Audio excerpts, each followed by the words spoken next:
बल्कि झारखंड सरकार में मंत्री आलमगीर आलम के निजी सचिव का नौकर है। गुप्त सूचना पर जब ईडी ने नौकर के घर पर छापा मारा तो अधिकारी नौकर के घर में करोड़ों के कैश देखकर दंग रह गए। दरअसल ईडी ने 2023 में कुछ योजनाओं में अनियमितता के मामले में ग्रामीण विकास विभाग में चीफ इंजीनियर वीरेंद्र राम के यहां छापा मारा था। इस दौरान उनका बयान दर्ज किया गया। बयान के दौरान इंजीनियर ने बताया था कि मिनिस्टर के यहां रिश्वत का पैसा पहुंचाया जाता है।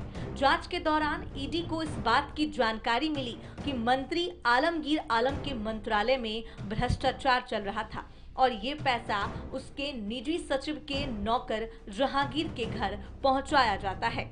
उसके बाद मंत्री के निजी सचिव के नौकर के यहाँ छापेमारी की गई।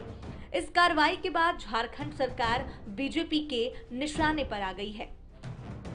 संजीव लाल एक सरकारी मुलाजिम है, वो हमारा पीएस है और हम लोग भी जब भी पीएस यूएस सिलेक्शन करते हैं तो अनुभव के आधार पर करते हैं। इसके पहले भी दो मंत्री का पीएस रह चुके थे। अब हम लाए हैं, सरकारी मुलाजिम है। टीवी में आप लोग जो देख रहे हैं हम भी वही देख रहे हैं। अब ईडी का क्या निष्कर्ष आएगा बाद में बताया जाएगा। देखिए मेरा पीएस है, विभाग बोले वो सरकारी मुलाजिम है और मेरा पीएस है और हम लोग जो पीएस को रखते हैं तो अनुभवी देखकर ही रखते हैं। इसके पहले भी एक जगह नहीं दो मंत्री का पीएस रह चुके थे, उसी आधार पर उसको हम लोग लाए थे। अब बाकी अभी जो चर्चा चल रही है वो ईडी में तो वो तो जब तक उसका निष्कर्ष नहीं आएगा तब तक उस पर कुछ टिप्पणी करना उचित नहीं। देखिए सत्ता प्रक्रिया है, उस पर इसके बारे में हम कुछ बताएं। ईडी का अब चल रहा है, ईडी का जांच में जो आएगा मेन क्वेश्चन तब उस पर हम बात करेंगे। देखिए झारखंड सरकार की जो करप्शन की अनंत गाथा है वो खत्म होने का नाम ही नहीं लेती। अभी कुछ ही दिन पहले कांग्रेस के एक सांसद के घर और आवास से और उनके कार्यालय से 350 करोड़ कैश की बरामदगी हुई थी। जो खान सचिव है उनके यहाँ 20 करोड़ की बरामदगी हुई। मुख्यमंत्री के नज़दीकी सहयोगी हैं पंकज मिश्रा, उनके घर भी 10 करोड़ से ज़्यादा उनके एसोसिएट्स के यहाँ से बरामदगी हुई थी। और अब मंत्री आलमगीर आलम के निजी सचिव के घर से अभी तक मीडिया की रिपोर्ट के अनुसार 25 करोड़ से ज़्यादा की रिकवरी हो गई और ये गिनती जारी है। ये सीधे तौर पर आलमगीर आलम से कनेक्शन जोड़ता मान करते हैं कि आलमगीर आलम को तुरंत हिरासत में लेना चाहिए, कड़ाई से पूछताछ होनी चाहिए और इस पैसे का कनेक्शन जोड़ना चाहिए ईडी को। दूसरी बात, चुनाव आयोग भी संज्ञान ले, क्योंकि चुनाव के समय 25 करोड़ से ज़्यादा की रिकवरी कहीं ये दिखाती है कि कहीं ये काला धन चुनाव को प्रभावित करने के लिए तो नहीं था। तो पूरे मामले पे चुनाव आयोग को भी संज्ञान लेना चाहिए और कड़ी कार्रवाई करनी चाहिए। लेकिन एक बार फिर से दिखा दिया कांग्रेस का हाथ काले धन के साथ। तो वहीं बीजेपी सांसद निशिकांत दुबे ने बड़ा खुलासा किया है। उन्होंने आलमगीर आलम का संबंध देश की सुरक्षा और बांग्लादेश के अवैध घुसपैठियों को भारतीय नागरिकता दिलाने से जोड़ा। 6-7 महीने पहले वीरेंद्र राम के यहाँ रेड हुई थी, इंजीनियर के यहाँ। उसके यहाँ एक डायरी पकड़ाई, उसमें कई विधायकों का नाम था और मंत्री आलमगीर आलम और उसके सचिव का नाम था कि ये सभी टेंडर मैनेज करते हैं। और उसी के सिलसिले में मुझे लगता है कि ईडी ने इतनी बड़ी कार्रवाई की। इसकी तो जांच होनी चाहिए। दो काम कर रहे हैं, एक तो भ्रष्टाचार के आरोप का आपको पता है कि हेमंत सोरेन जेल में बंद है, तो झारखंड मुक्ति मोर्चा के पास जो डिपार्टमेंट है वो हेमंत सोरेन पैसा खा रहा है। आलमगीर आलम विधायक दल का नेता है तो कांग्रेस का वो पैसा खा रहा है।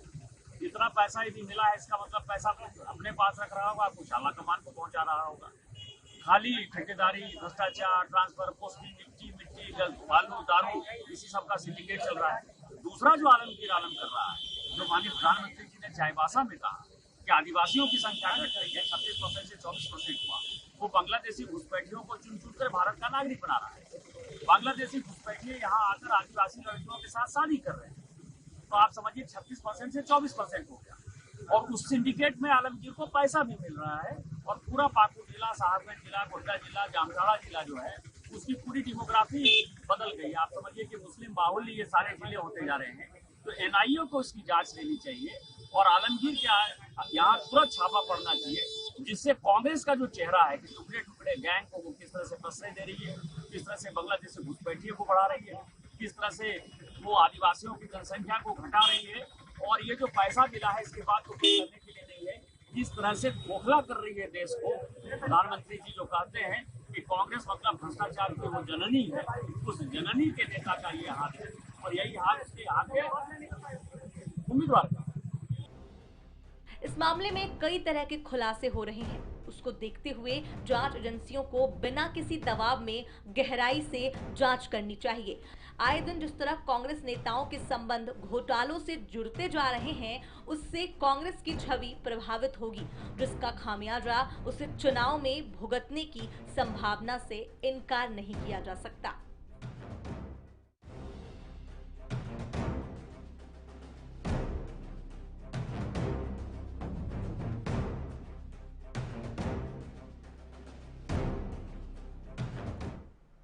और हमारे साथ जो मेहमान जुड़ गए उनका परिचय आपसे करा देते हैं। हमारे साथ राफिया नाज जुड़ गई हैं, प्रवक्ता हैं बीजेपी की, और हमारे साथ शशांक रंजन जुड़ गए हैं, प्रवक्ता हैं कांग्रेस के। आप दोनों का स्वागत है एमवी नेटवर्क पर। शशांक जी, कौन कहता है कि झारखंड गरीब प्रदेश है? सोचे कि जो 15-16 हजार की नौकरी करता है उसके घर से 30 करोड़ मिल रहे हैं। कैसे आया ये पैसा? नमस्कार जी, देखिए, यह तो जांच का विषय है कि किस आदमी के पास कैसे इतनी बड़ी धनराशि आए, यह जांच का विषय है। यह अगर हमें या आपको मालूम होता तो हम और आप इसका साक्ष्य नहीं प्रस्तुत करते। क्या हमारी लेकिन बीजेपी तो सीधा आरोप लगा रही है ना कि आलमगीर आलम का पैसा है ये।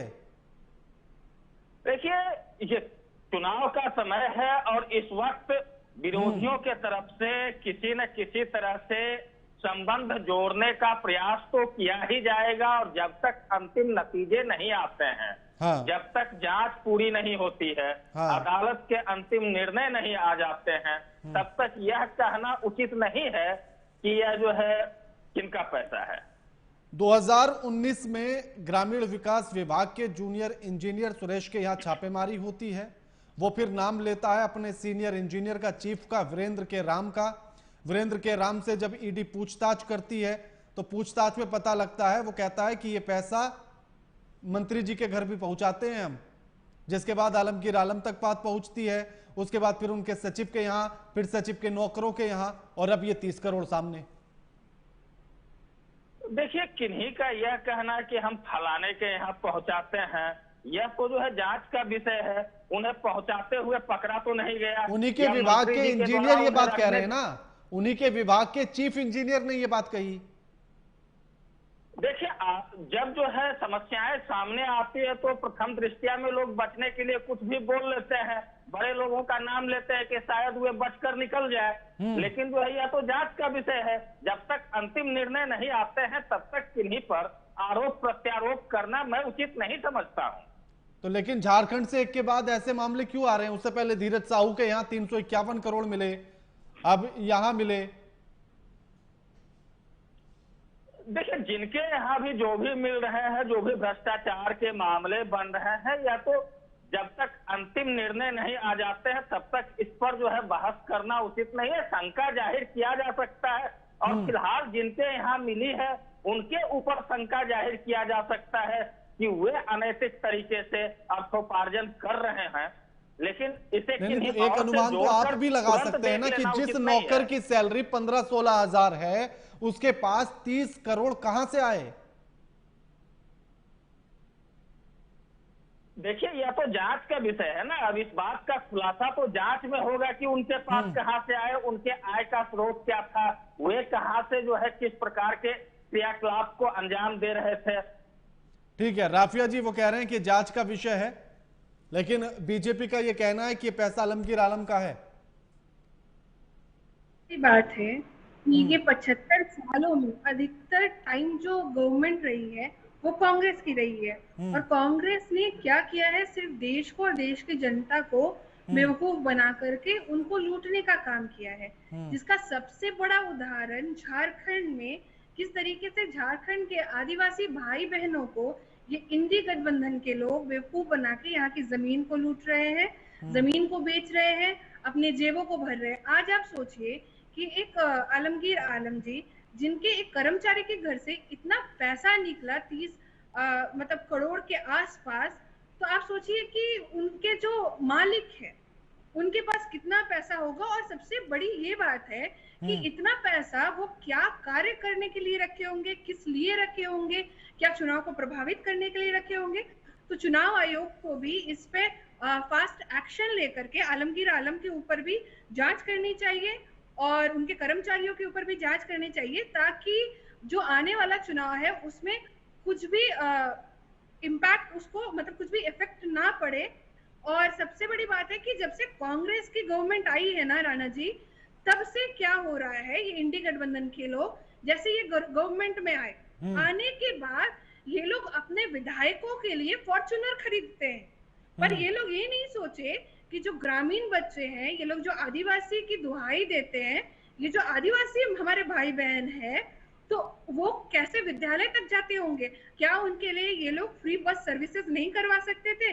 पर इनको चिंता क्या थी कि हमारे विधायक कैसे विधानसभा जाएंगे, और ये फट से फॉर्च्यूनर खरीदते हैं।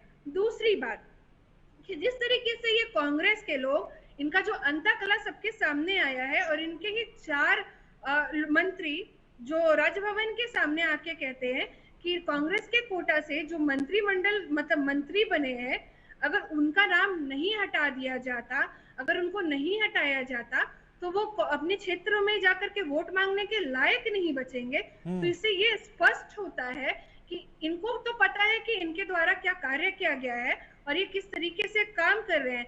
जब से इनकी गवर्नमेंट आई है, तब से आप देखेंगे कि सिर्फ और सिर्फ ये पद के लिए लड़ रहे हैं, और पद के अलावा ये ना जनता के भला के लिए सोच रहे हैं, सिर्फ जनता की जमीन को लूट रहे हैं, अल्पसंख्यकों को बेवकूफ बना रहे हैं। और कांग्रेस का तो ये काम ही है। 50 साल में आप सोचेंगे, 50 साल इनकी गवर्नमेंट रही राणा जी, 50 सालों में इन लोगों ने कभी भी मदरसा को मेन स्ट्रीम से जोड़ने की कोशिश की कि हम मुस्लिम भाई बहन पढ़ लिख करके देश की प्रगति में अपना साथ और अपना योगदान दे सके? नहीं सोचा। इन लोगों ने सिर्फ और सिर्फ वोट बैंक की राजनीति की है।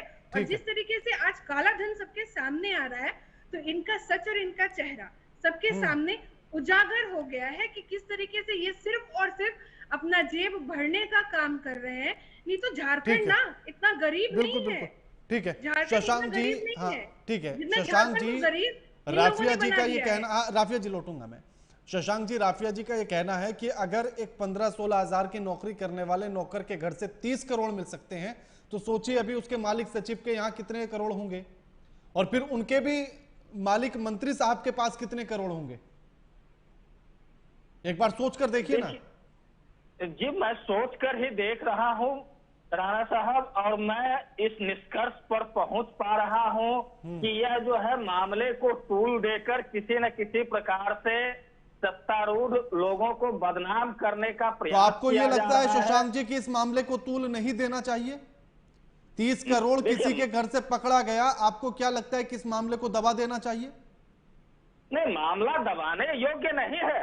हाँ। लेकिन जिनके यहाँ पाया गया है उनके विरुद्ध जांच हो ना, पहले उनके विरुद्ध जांच हो कि उनके पास आए कहां से। वही तो मैं आपसे जानना चाह रहा हूं ना शशांक जी। उनके मालिक और उनके मालिक के पास ले जा रहे हैं। शशांक जी, झारखंड में आपकी सरकार, आपके मंत्री के सचिव और सचिव के नौकर, ये आप भी तो सोचिए ना। मैं सोच रहा हूँ, हमारे ना तो मंत्री जी के यहाँ पाए गए हैं, ना सचिव महोदय के यहाँ पाए गए हैं, या तो जो है सचिव महोदय के नौकर के यहाँ पाए जाते हैं ना। तो आप ये कहिए शशांक जी कि उनके ऊपर कार्रवाई हो, जांच की जाए। बोलिए। तो मैं तो प्रारंभ से ही बोल रहा हूँ बहन कि जिनके पास मिले हैं पहले उनके विरुद्ध तो प्रथम दृष्टया जांच होना चाहिए ना। एक बार सेटिस्फैक्शन के लिए आप जो कह रहे हैं कि नहीं वो मतलब घोटाला नहीं करते होंगे, तो एक बार बोल दीजिए। ये एटलीस्ट सेटिस्फैक्शन के लिए ठीक है, चुनाव आयोग उनकी भी जांच करवा ले ताकि जनता सेटिस्फाइड हो जाए। एक बार बोलिए शशांक रंजन जी। शशांक जी, आपको पता है कि वीरेंद्र के राम को गिरफ्तार क्यों किया गया था? जी नहीं। मैं बता देता हूं। आप ही के आलमगीर आलम के पास जो विभाग है, ग्रामीण विकास विभाग, उसी विभाग के वो मुख्य इंजीनियर हैं, यानी कि चीफ इंजीनियर हैं वहां के। उनको गिरफ्तार किया गया 2023 में क्योंकि उनके जूनियर इंजीनियर के यहां पैसा मिला था और उसने कहा कि यह पैसा वीरेंद्र के राम का है। वीरेंद्र के राम से पूछताछ हुई तो उसने कहा कि यह पैसा मैं ऊपर तक मंत्रियों तक पहुंचाता हूं। क्या यह सिद्ध हो चुके हैं कि वे पैसे मंत्रियों तक पहुंचाए जा रहे थे? क्या इसमें दोष सिद्धि हो चुकी है? अदालत का अंतिम निर्णय आ चुका है? नहीं तो मैं तो यही तो मैं सवाल कर रहा हूं ना, यही तो मैं सवाल आपसे कर रहा हूं ना। वीरेंद्र के राम ने नाम लिया, उसके बाद सचिव पर जांच हुई, उसके बाद ईडी ने सचिव के यहां रेड की, उसके बाद उनके नौकरों के यहां रेड की, तो सामने कुबेर सामने आ गए। तो यह जो है जांच जब तक अंतिम रूप से पूरा नहीं होता है तब तक नहीं तो आप ये भी तो सोचिए ना कि झारखंड में आपकी सरकार, ईडी जहां भी जाकर अगर कुछ भी रेड करती है या आईटी को कहीं भी रेड करता है, वहां से पैसा ही पैसा निकल कर आता है। देखिए राणा जी, जो झारखंड जितने बलिदानों के साथ बना है ना आज, इन लोगों ने झारखंड की जो छवि है ना वो पूरे राष्ट्र में धूमिल करके रख दी है। आपको याद होगा राणा जी, अगर आप ये घोटाले के साथ साथ अब ये भी करेंगे, महिलाओं की अगर आप बात करेंगे तो दुमका में हमारे विदेश से आई हुई जो बहन के साथ जो दुष्कर्म हुआ था, इनके एक नेता मंत्री आकर के सामने नहीं कहे थे। और सबसे बड़ी बात है राणा जी कि अभी तक इन लोगों ने अपने जेब भरने का तो काम किया है, डिपार्टमेंट भरने का काम किया है, अभी तक महिला बिल्कुल राफिया जी, मेरा सवाल आपसे ये है, मेरा सवाल ये है कि उनका कहना है कि जब तक जांच नहीं हो जाती, जब तक कोर्ट से कोई फैसला नहीं आ जाता, तब तक किसी के बारे में क्या कुछ कहा जा सकता है। और दूसरा उनका ये कहना है कि जांच होने दीजिए, फिर देखेंगे क्या करना है। देखिए हर बार तो ये यही कहते हैं जांच होने दीजिए, कभी कहते हैं कि ईडी इसका है, ईडी उसका है। देखिए इनको ना बाबा साहेब अम्बेडकर पे विश्वास है, ना ही इनको हमारे संविधान पे विश्वास है, क्योंकि इनको पता ही नहीं है, इनको नॉलेज ही नहीं है कि जो ईडी है, जो आज हर एक जगह छापा मार रही है, काले धन को सामने लेकर के आ रही है, तो वो ईडी संवैधानिक संस्थाएं हैं। अगर इनको संवैधानिक संस्थाओं पे विश्वास नहीं है, दैट मीन्स कि इनको संविधान के ऊपर विश्वास नहीं है। और ये जो संविधान के ऊपर विश्वास नहीं करते, मतलब ये बाबा साहब अम्बेडकर को सम्मान नहीं करते हैं। अभी कुछ दिनों के पहले आप देखे होंगे कि किस तरीके से राज्य के मुखिया, पूर्व मुख्यमंत्री हेमंत सोरेन जी अरेस्ट हुए। किस लिए अरेस्ट हुए? जमीन घोटाले के मामले में अरेस्ट हुए कि किस तरीके से जमीन की खरीद बिक्री कर रहे थे।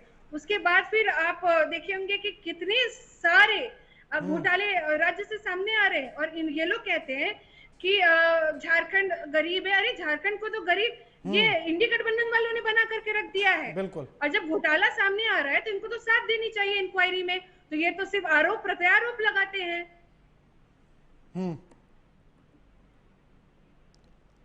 ठीक है, हमारे साथ डॉक्टर हेमलाल कुमार मेहता भी जुड़ गए हैं, जेएमएम के जिला सचिव हैं। स्वागत है आपका हेमलाल जी। हेमलाल जी, झारखंड में आपकी सरकार, कांग्रेस के कोटे से मंत्री, उनके सचिव और सचिव के नौकर के यहां से 30 करोड़ कैश बरामद हुआ है। बीजेपी सीधा आरोप लगा रही है कि यह पैसा आलमगीर आलम का है और उसका यह भी कहना है कि जेएमएम की सरकार में भ्रष्टाचार ही हो रहा है और कुछ नहीं हो रहा है।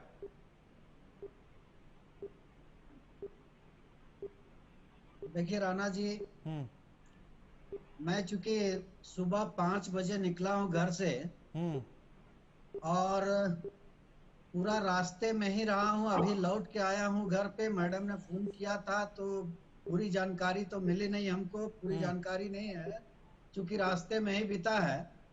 जैसा कि आपने कहा कि ईडी का छापामारी चल रहा है और एग्जैक्टली कहाँ चल रहा है ये मेरे को नहीं पता है, लेकिन सवाल ये उठता है, अभी मैडम ने कहा बीजेपी के प्रवक्ता कि हेमंत सोरेन जी के यहाँ से जिस तरह से भ्रष्टाचार हो रहा है या अरेस्ट किया गया, तो ये पूरी दुनिया जान रही है कि हेमंत सोरेन की गिरफ्तारी किस वजह से हुई है।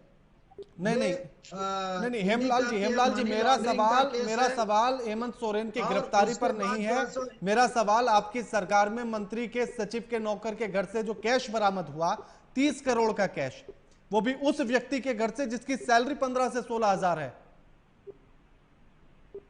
मेरा सवाल उस पर है आपसे। सवाल राणा जी, सवाल मैं वहीं आ रहा हूँ। लेकिन क्योंकि मैंने कहा कि सुबह से मैं बाहर हूँ रास्ते में हूँ कहीं टीवी देखने का या किसी अति पर हमें न्यूज नहीं मिला है। तो अभी आपके चैनल के द्वारा न्यूज मिल रहा है कि ईडी का छापा कहीं पड़ा है, कहाँ पड़ा है मेरे को नहीं मालूम है। रांची में 6 जगह पर पड़ा है। ईडी तो वहीं छापा मारती है। हाँ जी, रांची में 6 जगह पर छापा पड़ा है। अच्छा, एनीवे, लेकिन ईडी का चार्जशीट दाखिल हो गया है क्या? अभी तो नोटों की गिनती चल रही है। अभी गिनती चल रही है तो ईडी ही बताएगी ना कि कितना नोट मिला, कितना कहां से 30 करोड़ तक सामने आ चुका है। कंफर्म हुआ नहीं है। 30 करोड़ तक सामने आ चुका है। देखिए, कंफर्म तो हुआ नहीं है। मैं कैसे बताऊं कि ईडी कहां छापा मारी है, कहां से कितना निकला? जब वे नहीं बता पा रही है, ईडी नहीं बताएगी, तो मैं कहां से बताऊं अभी कहां छापामारी कर रही है? आपको बता तो रहा हूं मैं, आपको बता तो रहा हूं मैं हेमलाल जी।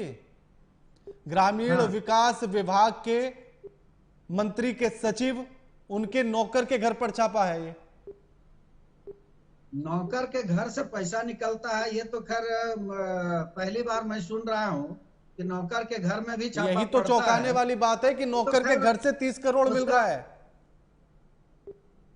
देखिए राणा जी, इस पर मैं बहुत ज्यादा टिप्पणी नहीं कर सकता हूं, क्योंकि अभी अनभिज्ञ हो। अभी इसका रिपोर्ट आ जाए, ईडी का रिपोर्ट आ जाए, तभी मैं कुछ कह सकता हूं।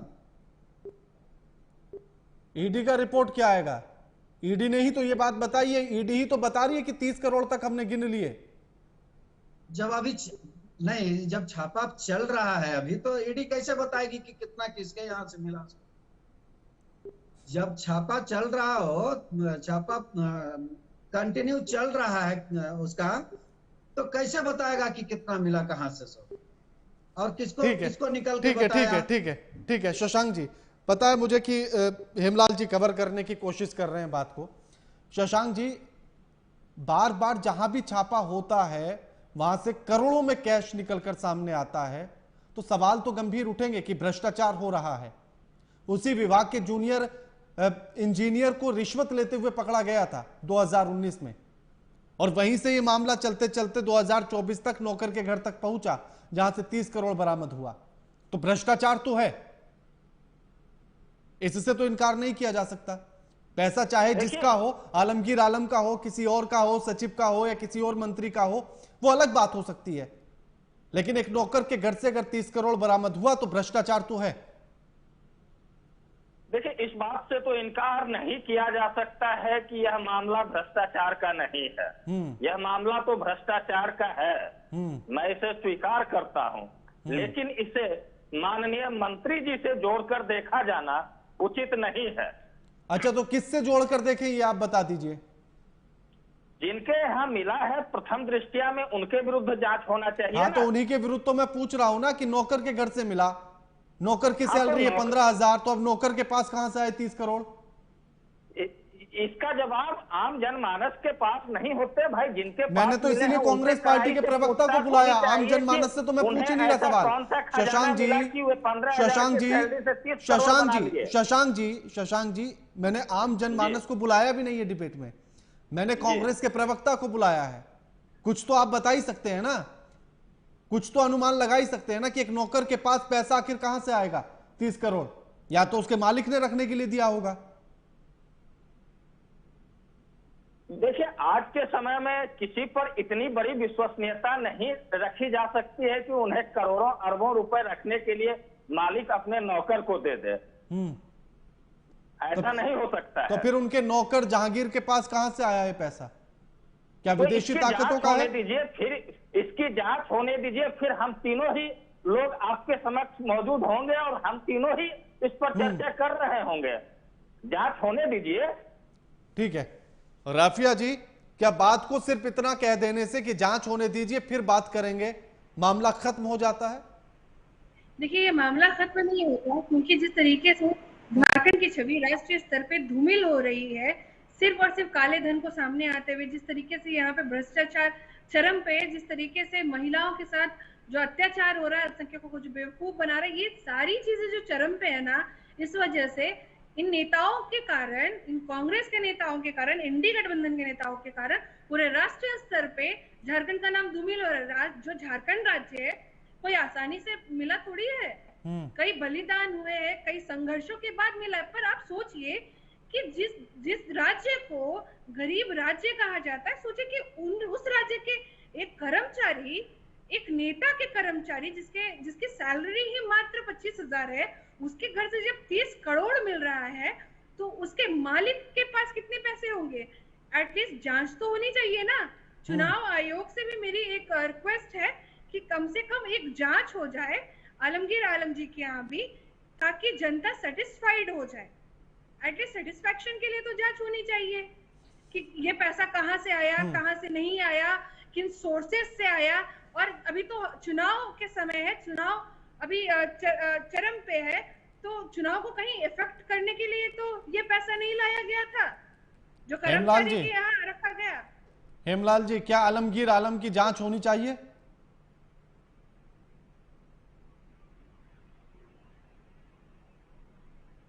आलमगीर आलम जी के यहाँ क्या हो रहा है नहीं मालूम मेरे को। अब जब राबिया जी कह रही हैं, बीजेपी की प्रवक्ता कह रही हैं कहाँ होना चाहिए नहीं होना चाहिए, ये तो ये लोग भेजते ही हैं ईडी को।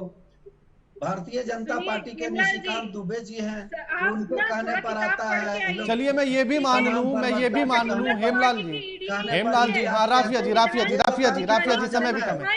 हेमलाल जी, मैं ये भी मान लूं कि ईडी को केंद्र सरकार ने भेजा, मैं मान लेता हूं, लेकिन जहां भी ईडी छापेमारी करती है वहां से पैसा तो बरामद हो रहा है ना। भ्रष्टाचार का पैसा बरामद होता है या नहीं? देखिए राणा जी, मैंने पहले ही कहा है कि भाई जब छापा पड़ रहा है तो कैसे पड़ा, नौकर के घर में कैसे छापा पड़ता है और वो कैसे आया पैसा। तो अभी कुछ दिन पहले धीरज साहू के यहाँ भी पड़ा था, 351 करोड़ मिले थे। 351 करोड़ रुपया आपने भी आप भी जान रहे होंगे कि वो कहाँ का था। उनका सारा बिजनेस का पैसा था, उन्होंने सेल टैक्स भरा, जीएसटी भरा और खत्म हो गया। उनका कोई चोरी का पैसा नहीं था, किसी सरकार का पैसा नहीं था, किसी का हड़पा हुआ पैसा नहीं था। अच्छा, उनका बिजनेस का पैसा हुआ था, उन्होंने रखा था। जो शुक्रिया आप तीनों मेहमानों का हमारे साथ इस चर्चा में जुड़ने के लिए और ये तमाम बातचीत करने के लिए। लेकिन झारखंड में सचिव के नौकर के यहां से 30 करोड़ बरामद होते हैं। अब सोचिएगा कि अगर नौकर के घर में 30 करोड़ हैं तो सचिव के घर में कितने होंगे। और सचिव जिस मंत्रालय के हैं, ग्रामीण विकास मंत्रालय, तो उन मंत्री के पास भी फिर कितना हो सकता है, ये एक अनुमान है। लेकिन सोचेगा जरूर। और साथ ही ये कि अभी ये भी देखना होगा कि आखिर इसके तार किस किस से जुड़ते हैं और ये कैश किससे होते हुए, कहां से होते हुए नौकर के पास तक पहुंचा था। अभी ये बात सामने आना जरूरी है और अभी बाकी भी है। लगातार खबरों के लिए देखते रहिए एएमपी नेटवर्क। नमस्कार।